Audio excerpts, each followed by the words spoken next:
Welcome to Spotlight. Today we have Paramita Chaudhuri Basu, a very dear friend of mine in the spotlight. Born in Calcutta, Paramita grew up in a small family with one elder brother. Paramita completed her BSc and MSc in botany from the University of Calcutta and a PhD in biochemistry from Jadavpur University. In 2008, Paramita moved to Canada and joined University of Alberta as a postdoctoral research fellow. Paramita worked in both the Department of Biology and Department of Biochemistry until early 2013 when she decided to accept a faculty position at the Calcutta Presidency University.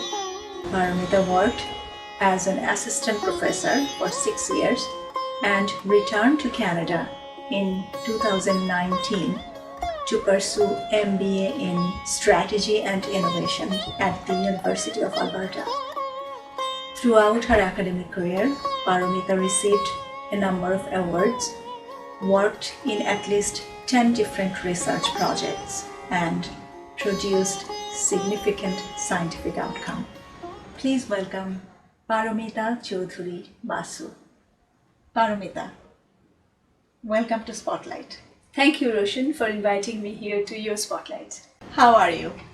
I'm actually doing pretty well. You have this great ability to connect with people. You have a great interpersonal skill. If I recall our first meeting, I was a PhD student in Good Lab, and you were a postdoc in Linda's lab in the University of Alberta Department of Biology. And I was a very unsocial graduate student. I was all about doing my research, my experiments, my teaching, my courses and studies and all those. I hardly socialized. But when we met first, in our first meeting, you spoke so naturally with me. We became friends in no time.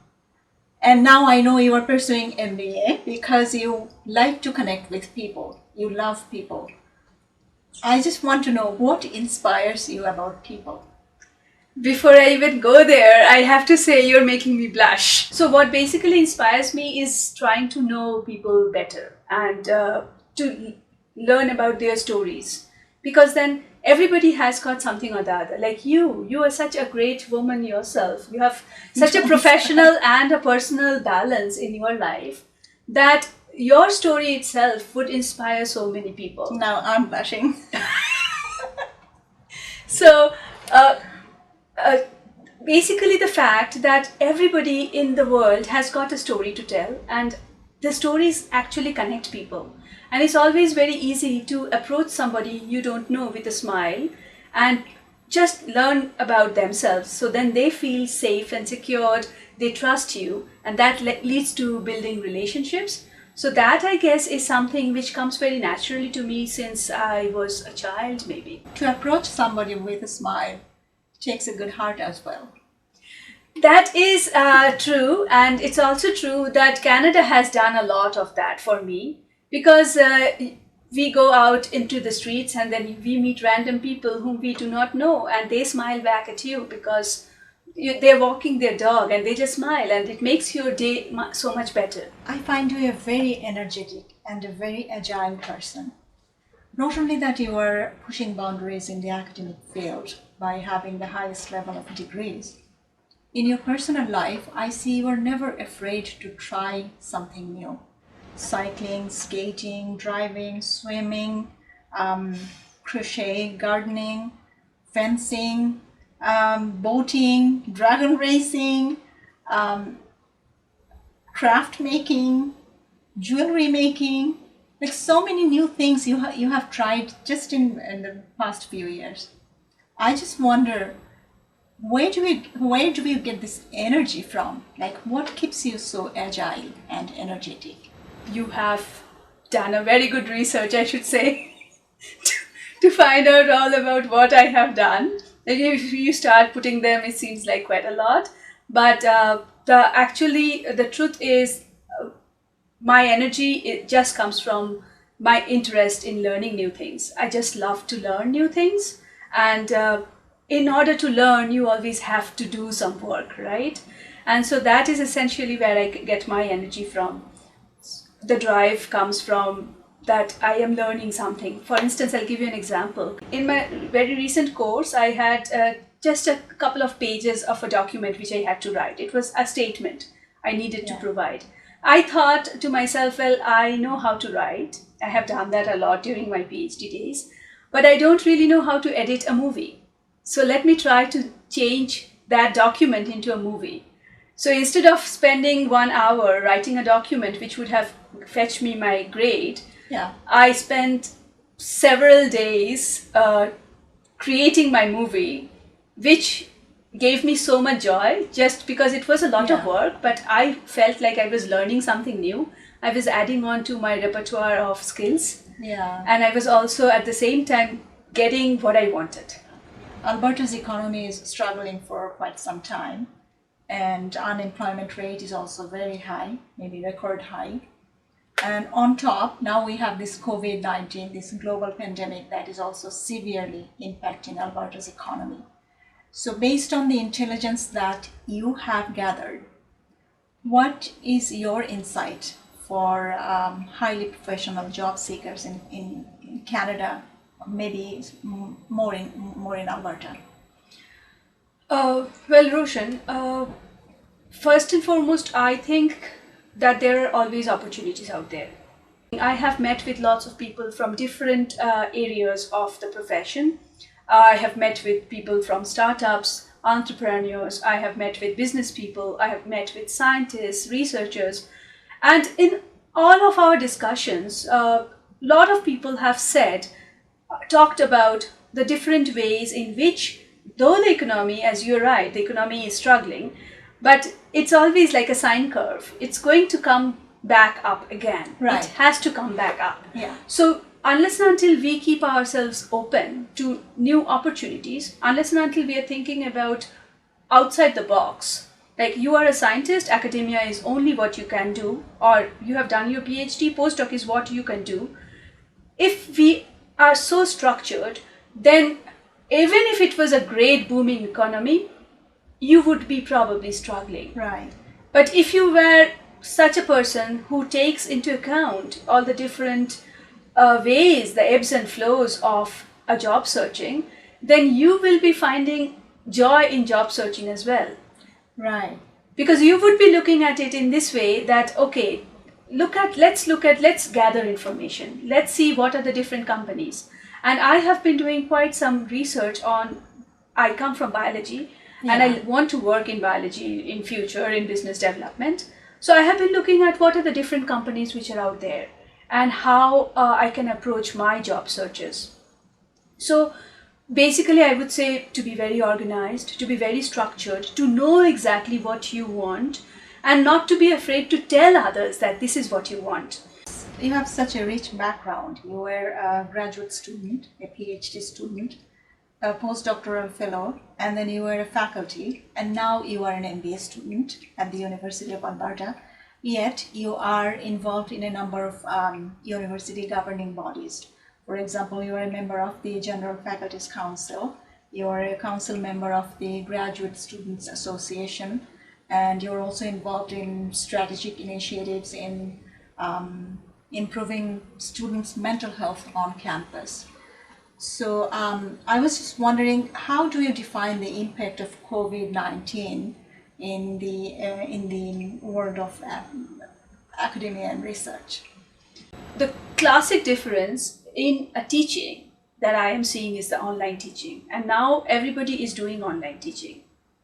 A lot of people, and you have to, and it's all over the world. Now that has significant disadvantages as well, particularly in countries which are poorer. All students do not have access to internet, to a stable connection, to the hardware, so they are suffering. But if I'm looking at it from a Canadian perspective, that is not such the case. Almost everybody, a student, would have access to an online medium. So having a class in an online medium helps in many different ways. Particularly, it helps people who are a little bit introverted. because I have been doing a lot of classes, like studying, and even when I was teaching, in my class, I would always try to engage all students into the communication. But some students are naturally shy, they will not talk. So they do not get participation grades because they are they're fearful that if I say something, I might not be making sense or whatever. A lot of students have insecurities, a lot of students don't want to ask questions because they are just thinking. So it's not that they are not smart, they're probably way smarter than a lot of others, but they think they are retrospective. So they think and they come up with a question, and by the time they have come to the point of asking the question, somebody else who is much more so-called street smart has already asked the question. So they lose out on participation grades. But now that with online classes, you have the option of chatting, and that gives these students an opportunity to actually say a lot more, to engage in class, to get their participation grade, and also to inform the class that they have got a diverse portfolio as well. That is a great thing about online teaching. Now, coming on to research, the way I look at it now is, and you are also from biology and you also know how biology has always been kind of like the stepchild. Where research funding is concerned, biology never really gets as much funding as we would like biology to get. But I think that is going to change. And already I am seeing lots of federal government initiatives or even provincial government initiatives from the municipality as well, where they are trying to encourage people who are working in the biosphere, either by giving short-term grants, or like there are different innovation challenges which are coming, larger companies which are like the so-called the giants, the pharmaceutical giants. A lot of them have opened out these challenges, particularly for COVID-19. But whatever with COVID-19 will come, along with COVID-19 will come the others as well. So once the floodgates open, I am hopeful that there will be more and more opportunities for people in this space. Also, at the same time, I am assuming that there will be a large number of industrial postdocs. So I was looking actually, and I found there were several industrial postdocs being posted by major companies in the agricultural field, in the pharma field, also in the fields of software, artificial intelligence coupled with biosciences. So in all these different fields, I would expect that there would be more funding coming from different sources. So research is also going to benefit from the COVID-19 thing that we have. Not only that, you have this great interpersonal skill, and you also have great communication skill, but you're also a great leader. I mean, you are involved in so many leadership activities right now. And even when you were a faculty at the Calcutta Presidency University, as a faculty, you led so many initiatives. I wonder, how do you see your role as a leader? Are you just a leader, or are you a female leader? I mean to say, has gender has anything to do with your leadership experience? Well, I will say definitely a leader who is also a female. So I have been fortunate enough to work with both types of leaders, of both genders, actually leaders from all genders, I should say. And I have found that leaders have different ways in which they lead. So everybody's style is different. And in general, and this is not me, but research, it says that women they lead from a more empathetic angle. Right. Versus men, they are much more forceful. I would say, if you asked me about my personal leadership skill, it was more towards a servant and a combination of servant and transformational leadership. And as a servant leader, I like to lead. So by an example. So I will give you an example of what I mean. So when I was in India in my previous job, I found that there was the need for a space for students from basically rural communities to know more about higher education in the life sciences sector. So for that, I invited a large number of students from these different schools all over India. And I went with the government of India and basically got funding to invite them. They came to university and they were able to interact with graduate students and to learn how academic research takes place. Right. So that was something I mean by leading by an example. So I basically showed others that this is something, there's a lack of this, and this is something that needs to be fulfilled. So that is my way of leading. And I have also seen in my experience of working with other women, and this is also been proved by research, that in general, women are much more apprehensive of taking up leadership positions. They are much more safer and secure at home. But this is the contrary part. At home, they are leaders. Mm-hmm. But if you ask them to take that leadership away from home into, say, a work environment, then they get confused or they think that they will not be good enough. They lose confidence. So I want to try to help as many women as possible to develop their own leadership potential. And with that thought in the back of my mind, I actually created a social initiative called Pink Suit Leaders. Yeah, I have seen your video on that. Oh, yes. So unfortunately, we started it right before COVID. We had no idea absolutely that COVID will come. So the idea is, we're still debating on how we are going to proceed with it. But the idea was that we are going to invite other female leaders and to discuss about their own leadership skills, their own leadership, the way how they see the world as a leader and how they want to help others move forward. So what I get from from what you said, women are more empathetic and women are more servant empathetic. leader and transformational leader. Women are, that is me. So do you see yourself, so you call yourself a female leader? At the beginning you say that you are a leader who is a female, but a female leader has some characteristic yes, I will style in leadership. Yes. So I think I will, in that case, I will say that yes, I think I would call myself a female leader because the way I lead is through, I am not so much forceful as I wouldn't say, do this, do that. I wouldn't, but I would try to understand the person and try to give them direction which they would be comfortable doing. Right. You have a little bit of theater background. You have done both acting and directing. So I think it is safe to say that you have a good connection with the literary and cultural world.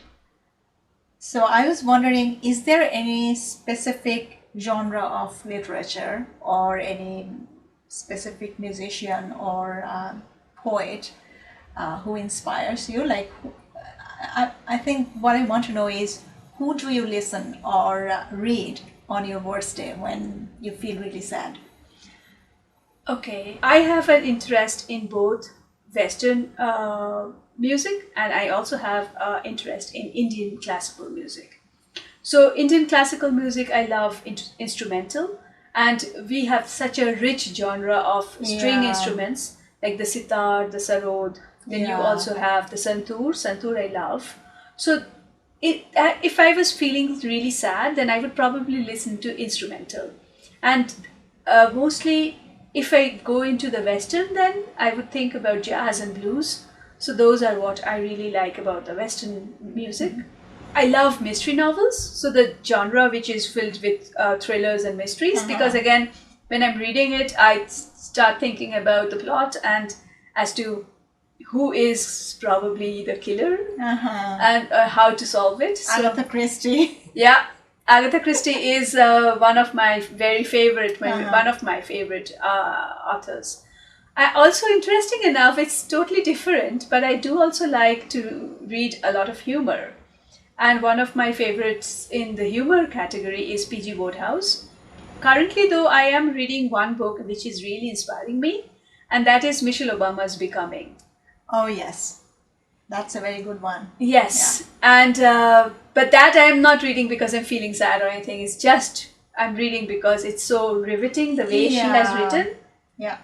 So I'm really enjoying reading it, and I can somehow or the other also find small ways in which I can relate myself to Michelle Obama and as to her childhood, and like small ways How in so? which, well, she talks about how she was when she was young. She talks about her childhood, and they lived in this house, and She grew up with her younger brother or elder brother? she grew up with her elder brother. Elder brother, just like you. Yes, and she's also talks about her aunt or her grandmother. She lived downstairs, had a piano. She gave piano lessons, and she didn't like it, so she went down and she had a fight with her grandmother. I could relate to that because that spirit that she showed. Right. I was exactly like that, and I had regular fights with my grandmother as well. Your work life is mostly about research and academia. And ordinary people have a very high regard for academician, teachers, and scientists. Yet, when I asked you about your future plan, you said you want to be a better person and you want to do something meaningful for others. I mean, we all want to do that, but what is your version of a better person or something meaningful for others? Well, the reason I gave you that answer that this is what I want to be is I always get confused when somebody asks me about my future. Because for me, the future is not just my professional life or my personal life. It's way beyond that. There is something which is a spiritual life. And I am a deeply spiritual person. And for me, what mostly makes sense is I want to be a better person. So if you ask me, what do I mean exactly by that? I mean the ability to touch others, the ability to do something by which I can change somebody else's life. I am not perfect. I have lots and lots of flaws. So all the time I reflect and in retrospect, I think about I can do this better. In my own eyes, I will be a better person if I did not do this. And I want to be better every day than what I was yesterday. So that is my sense of being a better person. And how can I be that person in my own eyes is by doing something of which I am proud. By doing something which makes me feel as if I have lived up to my existence in life. Like the day it comes for me to end my worldly journey and move on, I will look back and think I did something which helped somebody else. So if I boil it down into business, giving you one concrete example, I was in academia. I moved out of life science academia and I am trying to get into business. The reason I am doing that is because I believe I have skills which can actually benefit a huge population, scientists, academicians, researchers who have all the knowledge and who are not very sure of how to commercialize their research, who are not very sure of how to do a business development plan. And so I realized I have the skills because I know the language, I can speak their language. And I also realized that if I need the business skills because then I will be also able to speak the business language. So by getting these two skills together, I will be able to amalgamate them and help people in this space do their development of the business that they probably have dreamt of, but they don't really know how to go about it. So if I can even help one such company to develop their business plan, to create something which can propel them into the future, that is what I would call meaningful work for me. So is it a good summary if I say that your version of being a better person is the ability to touch others, and your version of meaningful work is the work that makes other people's life better? Absolutely. On that note, thank you so much.